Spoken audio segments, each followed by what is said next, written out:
Hello hi नमस्कार जय Jagannath welcome to my YouTube channel. आज आम जा फ्लावर एक्जिबिशन जहाँकि होता भुवनेश्वर एकाम्र कानन में आ बहुत सुंदर होता।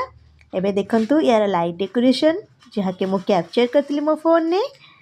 तापरे मु जाइली फ्लावर जो सौंदर्य होता ओ वाओ देखो यहाँ गोटे पुलवामा अटैक जो होता तापर थीम नहीं कि कराइला बहुत सुंदर होता। बहुत प्रकार फ्लावर्स यूज कराइला देखंतु मत तो यहाँ बहुत बढ़िया लगिला। एवं आमर नेक्स्ट आम देखु जगन्नाथंकर नीलचक्र आउ एटा भी आमर बहुत बढ़िया लगी जहाँकि बुद्धंक ये स्टैच्यू पाखर पानी बाहर बहुत बढ़िया लगे मत तो सबू जगार ही बढ़िया लगे। एवं आमर ये गोटे स्टैच्यू रे फ्लावर्स होता ये पारिची करी अंधार हो गला तापर रिल्स न कले तो मुझे आसबि ना मो भाई के कही सी ना हाँ हाँ रे बहुत कहला रिल्सटा कला बहुत सारा फोटो उठेली मजा कली मस्ती कली।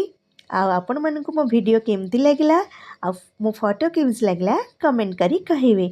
रहिली जय जगन्नाथ।